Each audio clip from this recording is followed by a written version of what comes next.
शिवाय नमस्तुभ्यम। हर हर महादेव। दोस्तों, आप सभी लोग जानते हैं कि 14 जुलाई 2025 यानी सोमवार को पड़ रही है सावन महीने की पंचमी तिथि। और दोस्तों, यह वह तिथि है जो सावन महीने में पड़ने वाली सबसे बड़ी तिथि है, क्योंकि यह सोमवार के दिन पड़ रही है और इसका बहुत ही बड़ा और विशेष महत्व होता है। पूज्य गुरुजी ने कहा है, अगर कभी भी मौका लग जाए और सावन महीने की गुप्त नवरात्रि पंचमी तिथि सोमवार को पड़ जाए तो आप लोगों को 11 चावल के दाने का उपाय तो अवश्य ही करना चाहिए।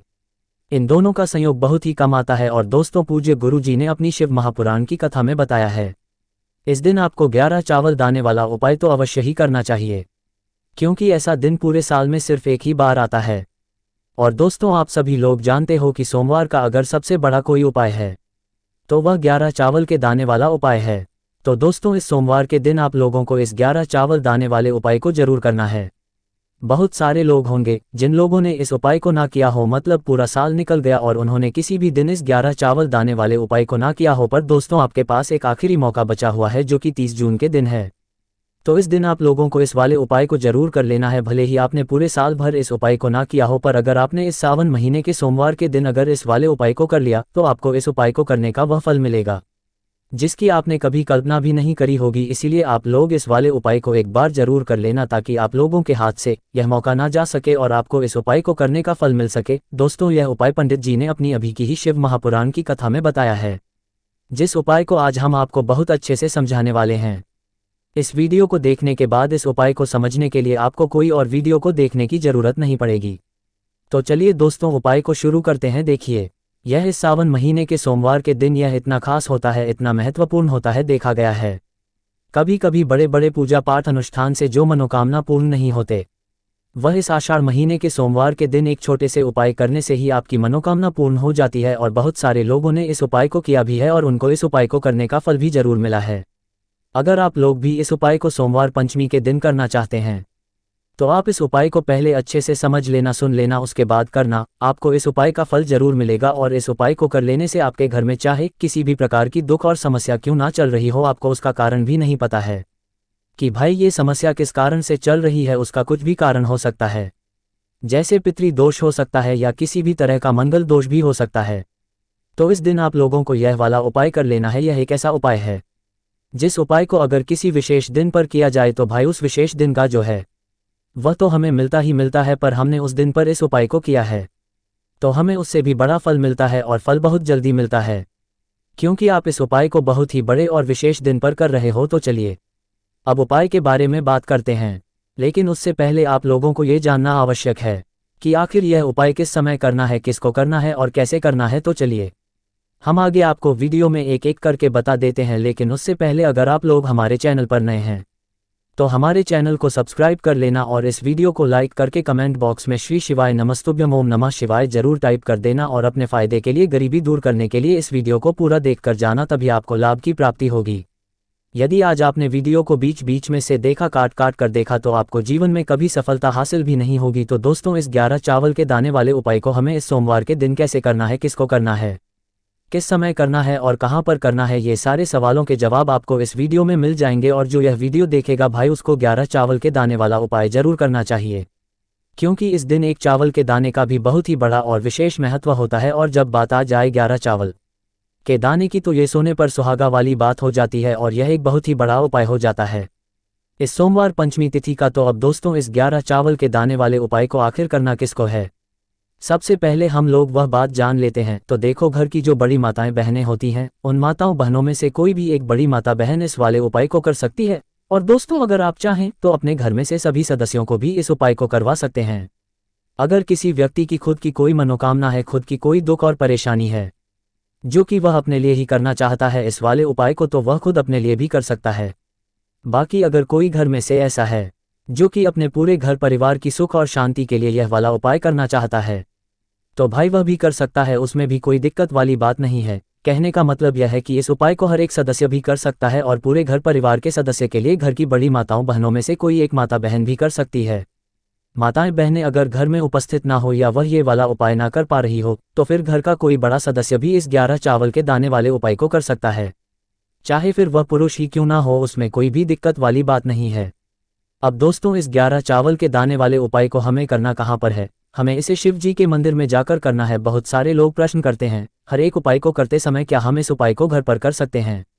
तो इस वाले उपाय को आप घर पर नहीं कर सकते हो। इस वाले उपाय को करने के लिए आपको शिव जी के मंदिर ही जाना पड़ी रहेगा।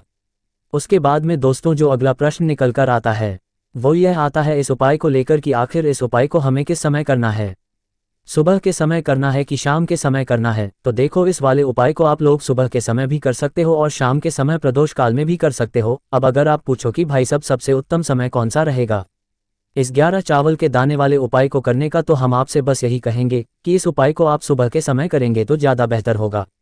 बाकी अगर प्रदोष काल शाम के समय भी करेंगे तो भी अच्छा होगा, उसमें कोई भी दिक्कत वाली बात नहीं है। तो अब दोस्तों जो अगली सबसे बड़ी और महत्वपूर्ण बात आती है वह यह आती है कि सुबह अगर हम उपाय को करेंगे तो हमें कितने बजे से लेकर कितने बजे तक के बीच में करना है, और शाम के समय प्रदोष काल में करेंगे तो हमें कितने बजे से लेकर कितने बजे के बीच में करना है। तो देखो, सुबह जितनी जल्दी हो सके आप उपाय को करने की कोशिश करना। बाकी अगर किसी कारणवश लेट भी हो जाओ, थोड़ी देर भी हो जाए, तो 10 या 11 बजे तक भी आप उपाय कर लेना, पर 12 बजे से ज़्यादा देरी ना हो, ठीक है? इस बात का ध्यान रखना। उसके बाद में दोस्तों अगर शाम के समय प्रदोष काल की बात करें, प्रदोष काल का जो समय होता है वह शाम के 6 बजे से शुरू हो जाता है। मतलब शाम के 6 बजे से लेकर 7 बजे के बीच का जो समय होता है ये समय प्रदोष काल का समय होता है। पर अभी जो मौसम चल रहा है इस मौसम में जो है शाम बहुत देरी से होती है, तो आप इस उपाय को 7 या 8 बजे के बीच में भी कर सकते हो। मतलब शाम के 6 बजे से रात 8 बजे के बीच में आप कभी भी इस वाले उपाय को कर सकते हो, उसमें कोई भी दिक्कत वाली बात नहीं है। अब दोस्तों यहाँ पर इस उपाय को लेकर एक और सबसे बड़ी बात यह निकल कर आती है कि इस 11 चावल के दानों को हमें लेना कहाँ से होता है, और हमें इस उपाय को करने के साथ में क्या और कुछ भी सामग्री ऐसी होती है जो शिव जी के मंदिर लेकर जानी पड़ देती है। तो देखो यहाँ पर हम आपको बता दें, सबसे पहले आप लोग ये जान लो कि यह जो 11 चावल के दाने वाला उपाय है, सिर्फ और सिर्फ आप उपाय की सामग्री लेकर कभी भी शिव जी के मंदिर मत जाना, क्योंकि हमें भगवान के सामने यह नहीं दर्शाना है कि अगर हम भगवान शिव जी के मंदिर आए हैं तो अपने फायदे के लिए आए हैं। तो इसलिए जो भी पूजन सामग्री है, उपाय सामग्री है 11 चावल के दाने, इसके साथ में आपको पूजन सामग्री भी जरूर लेकर जाना है। देखो, अगर सुबह के समय उपाय कर रहे हो तो सीधी सी बात है, 1 लोटा जल तो आप लेकर जाओगे ही जाओगे। वहीं 1 लोटा जल अगर मिट्टी का जल हो तो बहुत अच्छा रहेगा। मिट्टी का जल कैसे बनाया जाता है, इसके लिए हमने पहले से बहुत सारी वीडियोस बना दी है। आपके पास इस दिन एक आखिरी मौका रहेगा मिट्टी का जल शिव जी पर चढ़ाने का, और उपाय को करने का बहुत बड़ा आपको इस दिन फल मिलेगा। तो इसलिए इस दिन हो सके तो भाई मिट्टी का जल चढ़ाना, तो अपने साथ में कम से कम 1 लोटा जल तो आपको लेकर जाना ही जाना है। अगर मिट्टी का जल नहीं है तो घर का जल भी आप इस्तेमाल कर सकते हो। इसके अलावा जो भी पूजन सामग्री है, देखो 11 चावल के दाने यह अलग आपके रहेंगे, और जो आपकी पूजन सामग्री रहेगी वह अलग रहेगी। पूजन सामग्री में आप जो भी चीज़ लेकर जाना चाहे वह लेकर जा सकते हैं, उसमें कोई भी दिक्कत वाली बात नहीं है। वहीं अगर हम बात करें शाम के समय की, तो शाम के समय शिव जी पर जल नहीं चढ़ता है, इसीलिए शाम के समय आप लोग एक दीपक तैयार कर लें जो कि गोलबत्ती का आटे का शुद्ध देसी गाय का घी का होगा है। इस बात का आप लोगों को ध्यान रखना है, और इस दीपक को आपको घर से जलाकर नहीं लेकर जाना है, भगवान शिव जी के मंदिर में जाकर ही जलाना है। इस बात का भी आप लोगों को ध्यान रखना है। अब दोस्तों यहाँ पर हमें इस बात को समझना है कि यह 11 चावल के दाने हमें लेना कहाँ से है। क्या हमें दुकान से लेकर आना है, या हमें अपने घर से लेना है, या कहाँ से लेकर आना है, और कौन से चावल लेना है, क्योंकि चावल भी बहुत प्रकार के होते हैं। तो देखो, इन सभी सवालों के जवाब आप लोग एक बात में सुन लो कि भाई ये जो उपाय है, इस उपाय में आपको यह नहीं देखना है कि भाई कौन से चावल है कौन से चावल नहीं है। बस जो भी चावल ले रहे हो वह चावल का दाना सबूत होना चाहिए, मतलब साबुत होना चाहिए, टूटा हुआ नहीं होना चाहिए, कटा पिटा नहीं होना चाहिए। यह बात आपको ध्यान रखना है। बाकी आपका चावल बासमती हो या सादा चावल हो या कोई सा भी चावल हो, उसमें कोई भी दिक्कत वाली बात नहीं है। तो सीधी सी बात है कि आपके घर के रसोई घर में जहाँ पर आप भोजन बनाते हो, वहाँ पर जो भी चावल आपके उपस्थित हो, उन चावलों में से अपनी 1 कटोरी भर लेना, या 1 मुट्ठी चावल अलग से निकाल कर रख लेना, क्योंकि हम 11 चावल ही यहाँ पर इस उपाय में लेने वाले हैं, तो हमें ये चावल के दाने गिनकर निकालने पर दिनेंगे। इस बात का आप लोगों को ध्यान रखना है।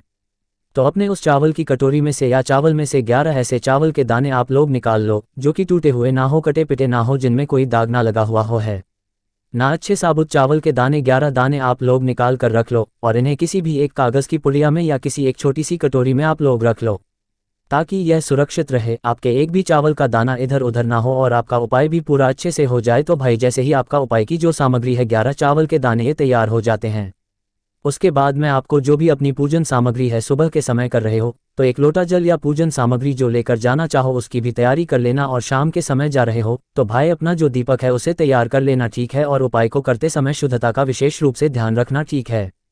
सुबह सुबह स्नान करने के बाद ही उपाय को करने की आप लोग तैयारी करना। उसके बाद अगर शाम के समय की बात करें तो शाम के समय आपको स्नान करने की जरूरत नहीं है, पर शुद्धता का ध्यान रखना है। आपको स्नान तो नहीं करेंगे, आप हाथ मुंह धोकर भी इस वाले उपाय को शाम के समय प्रदोष काल में कर सकते हैं। इसमें कोई दिक्कत वाली बात नहीं है। तो आप अपने उपाय की पूरी सामग्री तैयार करके आपके पास ही में जो आपका शिव मंदिर हो वहां पर पहुंच जाए। सबसे पहले शिव मंदिर में जाकर आप लोगों को उपाय नहीं करना है, पहले भगवान के दर्शन करना है, भगवान से आशीर्वाद प्राप्त करना है।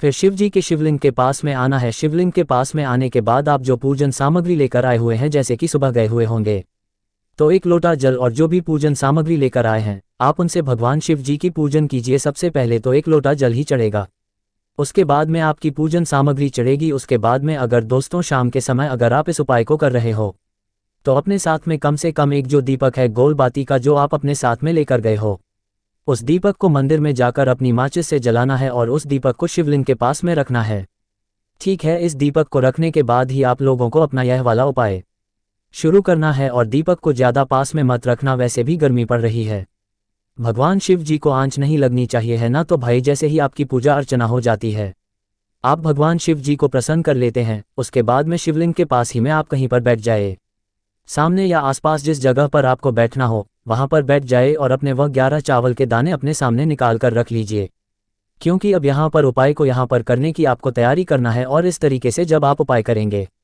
पूजन सामग्री करने के बाद, पूजन अर्चना करने के बाद, तो आपको उपाय का फल बहुत जल्दी और बहुत बड़ा होकर मिलेगा। तो अपने 11 चावल के दाने अपने सामने निकाल कर रख लेना। और यह जो उपाय है यह आपकी सीधे हाथ की हथेली से होगा, इसलिए इस बात का भी विशेष रूप से ध्यान रखना है।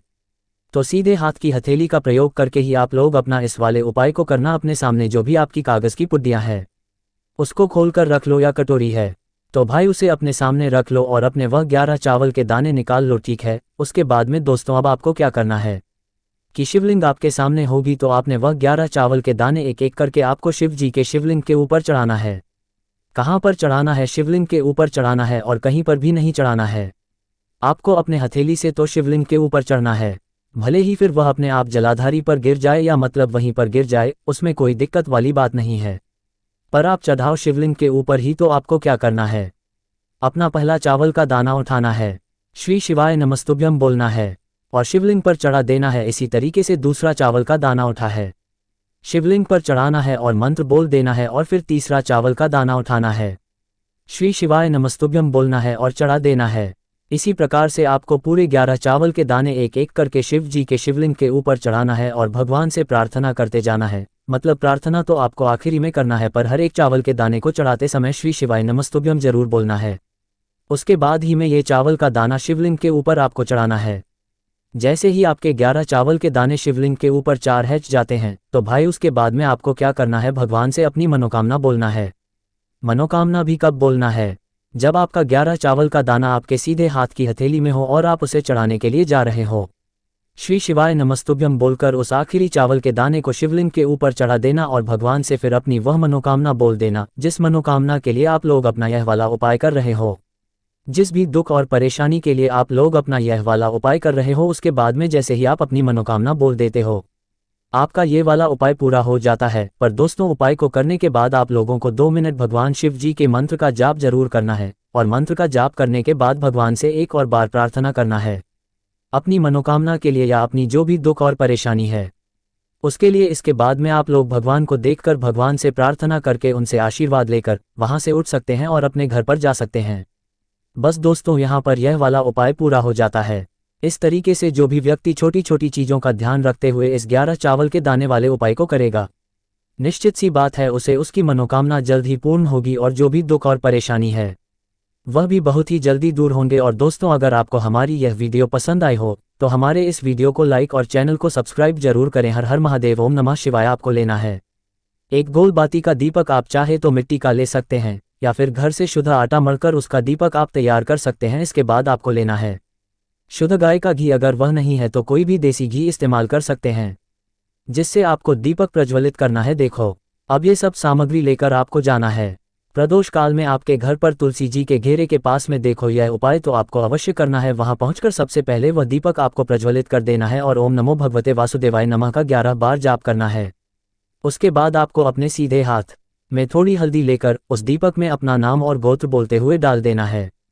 उसके बाद माता लक्ष्मी से आपको प्रार्थना करना है कि हे महालक्ष्मी हमारी सभी दुख तकलीफों को दूर करो, हे महादेव हमारे सब दुख कष्टों को खत्म करो। इस भावना से आपको यह उपाय करना है। चलिए अब बात कर लेते हैं दूसरे उपाय की। दोस्तों आप सभी जानते हैं कि सोमवार का दिन समर्पित होता है भगवान महादेव को, यानी कि भगवान पार्वती को सोमवार का दिन समर्पित होता है। और जब भी हम शिवलिंग के ऊपर कोई भी उपाय करते हैं तो इससे हमें एक साथ भगवान महादेव की और पार्वती की कृपा प्राप्त हो जाती है।